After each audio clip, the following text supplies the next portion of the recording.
방어 무기로는 북과와 중공을 의식하여 최강 20 무기 개발이 최우선이며 세계 최강 10무기 개발로 강군이 되어야 가장 큰 문제는 군사 무기에 대한 지식이 너무 얕은 언론과 기레기들의 가벼운 주둥이가 국방을 흔드는 것. 무슨 이유로 네티즌들이 그렇게 반응하고 댓글을 달았을까요? 한번 같이 봅시다. 지난 7월 6일 2024년에 도입되는 차기 이지스 구축한 광개토 300G의 북한 탄도미사일을 방어할 수 있는 요격 유도탄이 진수 시점에 탑재되지 못하게 되었다고 우려하는 언론 보도가 나왔습니다. 해외에서 도입하는 요격 유도탄 도입이 무기한 지연된 데 따른 것인데요. 현재 운용 중인 한국의 이지스함 3척에는 다층 방어 체계의 필수 전력인 요격 유도탄이 없고 탄도미사일의 탐지만 가능합니다. 당초 군 당국은 미군의 함대공 미사일 SM-3 도입을 염두에 두고 새 이지스함 진수 시점에 이를 실전 배치할 수 있도록 2013년부터 관련 절차를 진행해 왔습니다. 그런데 방위사업청은 2019년 8월 국산 지대공 미사일 SM 성능을 개량해 SM-3을 배치하는 연구 용역을 추진하자고 국방부에 의뢰했습니다. 이에 한국국방연구원 키다은 그해 12월부터 지난해 7월까지 관련 연구 용역을 수행했습니다. 그 결과 SM 성능 개량은 성숙한 체계에 도달하는 데 필요한 시간과 비용에 대한 추정이 불가능하다면서 SM-3이 LSAM에 비해 북한 탄도미사일 요격 등에 유리하다는 연구 결과를 내놨습니다. 군 일각에서도 LSAM이 지대공 미사일이라 이를 함정만 이지스함에 장착하기 위해 10년 이상의 연구 개발이 필요하다고 보고 있습니다. 반면 방사청은 연구 용역 의뢰로 전력화가 지명된 것은 아니라면서 군의 검토 결과를 고려해 사업을 추진할 것이라고 밝혔습니다. 기사의 내용만으로 보면 한국은 함정에서 발사하는 북한 탄도미사일 방어용 요격 유도탄 도입 사업에 대해 갈팡질팡하고 있거나 아직 확실한 대책을 갖고 있지 못한 것처럼 이해될 소지가 다분해 보입니다. 그러나 실상은 기사의 내용과 아주 다릅니다. 함정에서 발사하는 북한 탄도미사일 방어용 요격 유도탄 도입 사업은 언론에 보도된 기사 내용에 따르면 SM-3를 도입하면 보다 확실한 요격이 가능해질 것처럼 보도하고 있으나 현재 이 미사일을 개발하는 미국, 일본도 아직 확정적으로 결정된 내용이 없다는 데에 있습니다. 즉 미사일 개발국조차 실전 운용에 대한 신뢰성 검증이 되지 않았다는 것입니다. 그런데 그런 미사일을 한국에 도입하지 않고 있다고 논란이 일고 있습니다. 미 의회 조사국 CRS는 최근 갱신한 해군의 이지스함 탄도미사일 방어 프로그램 보고서를 통해 해상에서 대륙간 탄도미사일인 ICBM을 요격할 수 있는 미사일의 실전 배치가 탄력을 받고 있다고 밝혔습니다. 그 근거로 지난해 11월 하와이 탄도미사일 시험장에서 북한의 ICBM을 가정한 발사체를 이지스함 탑재 요격미사일 SM-3 블록 2A로 격추하는 시험이 성공하면서 이 요격미사일의 실전 배치가 국방부 내에서 적극적으로 검토되고 있다는 것인데요. 특히 지난달 22일 블룸버그 통신 보도에 따르면 캐슬린 획수 국방부 부장관은 ICBM 요격미사일 11기를 연구개발 단계에서 태평양 혹은 유럽 지역에 있는 해군 함대에 배치하는 것을 검토하는 단계로 전환할 것을 지시했다고 전했습니다. 탄도미사일 방어 역량을 갖춘 미 해군의 이지스함은 북한 이란과 같은 적국의 탄도미사일 공격에 대한 영내 방어를 위해 서태평양 지역과 페르시아만 유럽 해상 일대에서 운영되고 있습니다. 이지스함 탑재 고고도 해상 요격 미사일인 SM-3 블록 2A는 미사일 방어 체계의 일환으로 고만됐습니다. 따라서 적국들의 장거리 미사일 역량이 증대되면서 SM-3 블록 2A는 미 본토 방어를 위한 기존의 지상 기반 요격 미사일에 다층 방어 역량을 제공할 수단으로 2017년부터 미 정부와 의회에서 추진돼 왔습니다. 그러나 ICBM 공격에 대한 미 본토 방어와 관련해 이지스함 탑재 탄도미사일 방어 프로그램의 역할과 실효성은 여전히 쟁점으로 남아있다고 미 의회 조사국은 지적하고 있습니다. 특히 SM-3 블록 2A를 미 본토 다층 방어 체계에 포함하는 데에는 상당한 비용이 들고 성과 면에서도 불확실성이 따를 것이라고 지적했는데 이는 지난 4월 미 회계감사원 가오의 보고서를 통해 보고됐습니다. 미사일 방어청 마은 최근 의회에 제출한 2022의 개면도 예산만을 통해 이지스함 탄도미사일 프로그램 조달 연구 개발을 위해 총 16억 4,790만 달러의 예산 지원을 요청했습니다. 한화로 거의 2조 원에 육박하는 예산입니다. 반면 회계감사원은 지난해 11월 SM-3 블록 2A의 ICBM 격추 시험은 성공할 수밖에 없는 매우 유리한 조건에서 이루어졌다고 지적하고 있습니다. 즉 미국 의회 조사국의 입장은 미국과 일본이 공동 개발한 SM-3 블록 2A에 대해 높은 비용도 문제지만 먼저 실효성에 의문을 갖고 있다는 것입니다. 누군가 SM-3라면 확실하여지라고 물었을 때 여전히 자신있게 대답할 수준이 못 된다는 이야기란 것이죠.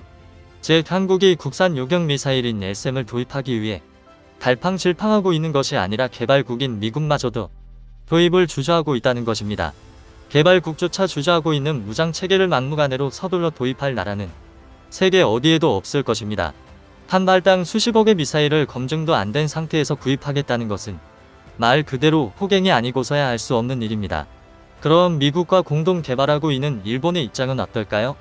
일본은 북한 탄도미사일 방어용 요격체계로 지상 요격체계인 이지스-오쇼를 추진해왔습니다. 그러나 지난해 6월 돌연 이지스-오쇼 계획을 취소했습니다. 취소 이유로는 약 200kg의 부스터가 의도하지 않은 곳으로 떨어질 가능성이 있어 인근 주민 피해 등 반전성 문제가 부각되었다는 것입니다. 또 기술적 결함을 해결하기 위해선 대폭 개량이 필요한 데다 5조 원에 달하는 예산과 시간이 오래 걸린다는 이유로 합리적이지 않다는 결론을 내린 것입니다. 이에 대한 보완책으로 일본은 지난해 말 신형 이지스함 2척을 추가로 도입하는 방안을 채택했습니다. 이 2척의 신형 이지스함에 북한 탄도미사일 방어용 요격 유도탄을 탑재하겠다는 것입니다. 당연히 일본은 미국과 공동 개발한 SM-3 블록 2A 배치를 염두에 두었을 것입니다. 반면 미국 의회 조사국조차 이 SM-3 블록 2A 도입에 회의적인 반응을 보이고 있습니다. 그럼 일본은 왜 미국도 회의적인 이지스함 탑재형 요격 미사일 배치를 결정한 것인지 의문이 드는데요. 그것은 일본이 선택할 수 있는 유일한 선택지이기 때문입니다. 돈도 많이 들고 당장은 쓸 수 없는 미완성의 기술일지언정 일본엔 다른 선택권이 없습니다. 즉 현재 일본은 이것도 저것도 쓸 게 없고 그나마 당장 쓸 수 있는 SM-3 블록 2A를 선택한 것입니다. 북한은 ICBM의 배치 목표가 미국과 일본이라고 공공연히 천명하고 이에 대응해 현재 미국은 비행 종말 단계 요격 수단을 더욱 공고히 해 지상에서 북한의 미사일을 요격기로 요격하겠다는 비교적 확실한 요격 수단을 확보하고 있습니다. 반면 일본은 사정이 그렇지 못합니다. 일본의 북한발 탄도미사일에 대한 탐지는 한국의 지소미아에 의존하고 있습니다. 한국이 즉각적으로 알려주지 않으면 일본은 발사 후 상당 시간이 지나서야 발사 사실을 알게 된다는 것입니다. 이는 요격 기회와 확률을 치명적으로 떨어뜨리게 됩니다. 하지만 지상 기반의 요격 시스템보다 이지스함에서 요격하는 체계를 갖춘다면 탐지와 요격 측면에서 그만큼 얻는 이득이 커지는데요. 지상에서보다 먼저 탐지하고 먼저 요격할 수 있기 때문입니다. 그래서 일본은 비록 SM-3 블록 2A가 미국에서조차 실효성 논란이 있지만 점차 개선과 개량을 거쳐 요격 성공률을 높여가면 된다는 계산을 한 것입니다. 즉 실효성이 높든 적든 일본은 이지스함 요격 체계 외에는 다른 선택지가 없다는 것이 일본이 처한 현실이란 것이죠. 그렇다면 우리 한국의 입장은 어떨까요? 북한은 ICBM이 미국과 일본을 목표로 한다고 천명했습니다. 만일 한국을 목표로 발사할 경우 탄도미사일인 ICBM의 특성상 짧은 거리 탓에 극도로 높은 초고가가 발사해야 합니다. 만약 상승 과정에서 문제가 생길 경우 ICBM이 북한에 떨어질 개연성이 있을 뿐더러 한국은 그 누구보다도 먼저 탐지하고 먼저 요격할 기회를 갖게 되며 가장 좁은 반경내 범위를 대상으로 다양한 요격 수단을 발사할 기회가 있습니다. 미국은 북한과 먼 거리 때문에 북한 ICBM 탐지 후 대응할 시간적 여유가 일본에 비하면 상대적으로 많아집니다. 이 말 뜻은 북한의 ICBM의 가장 취약한 목표는 일본이 되는 것입니다. 그래서 일본이 그토록 미사일 개발을 통한 선제 공격 수단 확보를 갈망하는 것입니다. 그러나 미국은 일본이 선제적 공격 수단을 갖추는 것을 용인하지 않고 있습니다. 다들 잘 아시겠지만 반면 한국과 미국은 요격 수단보다 더 확실한 북한 ICBM을 무력화할 수 있는 수단을 가지고 있습니다. 바로 레프트 오브 런치 즉 발사정 교란 또는 킬 체인 올라는 선제 공격이라는 확실한 카드가 있습니다. 한국과 미국은 북한의 결정적 발사 징후를 포착해내기만 하면 이를 선제적으로 무식화할 수 있는 명분과 모든 수단을 동원해 북한의 도발을 무력화할 것인데요. 이와 별개로 한국의 탄도탄 요격은 다층 방어를 목표로 개발되고 있기 때문에 나름 탄탄한 방공망을 구축하고 있습니다.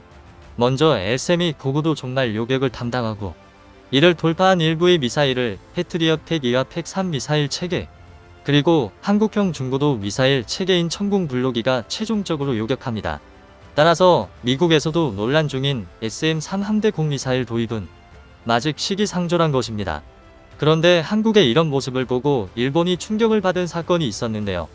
바로 한국이 현재 추진하는 새로운 요격체계 시스템이 공개되면서 일본이 좌절한 것입니다.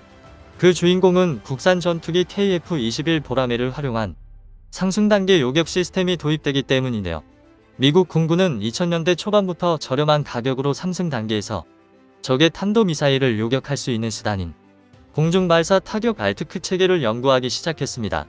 이에 따라 개발된 것이 바로 네트워크 중심 공중방해 요소 엔케이드와 함께 지상 배치형 패트리엇 103과 사드 요격 미사일을 항공기에 탑재하는 사업이었습니다.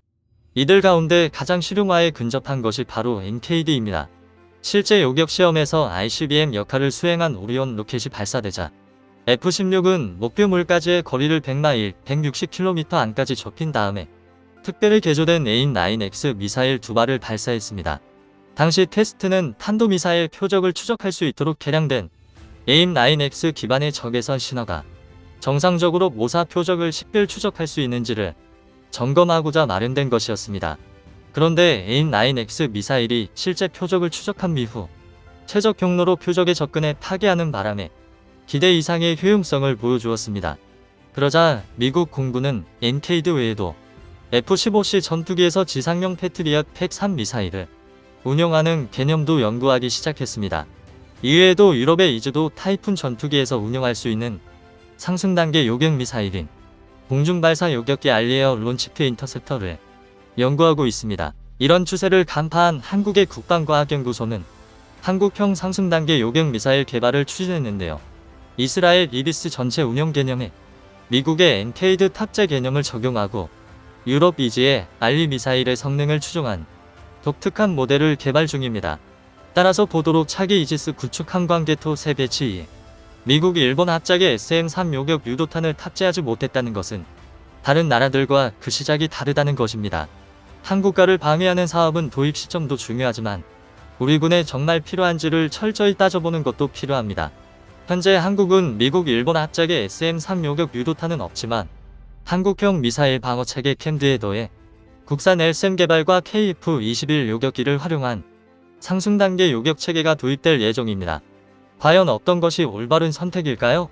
다음은 관객들의 댓글입니다. SM3보단 LSM으로 가는 게 맞다고 생각합니다. 사실 그렇게 가고 있고 LSM이 4등급으로 다층 방어가 가능하고 SM3를 도입하려면 러시아의 S500을 S509급으로 공동 개발하는 방향으로 나아가는 게 좋다고 생각합니다. 인공위성 요격 포함 공동 개발 비중 우리가 60%를 되더라도 SM3 도입하는 것보다 허리익이라고 생각합니다. 정말 안타까운 게 이지스 구축함에 128셀이나 되는 세계 최대 함대공 미사일 발사 플랫폼이 있는데 거기에 SM3급 미사일을 장착하지 못하고 있다는 겁니다. 정말 안타까운 점입니다. 미국에서 수입하든 제3국에서 수입하든 우리나라 자체 기술로 만들든 채워놓고 실전 배치해야 할 거라 봅니다. 적에게 실질적인 위협을 주지 못하는 무늬만 이지스 구축함이 되어 있는 것이 너무나 안타깝습니다. 좋으셨다면 구독과 좋아요 부탁드립니다.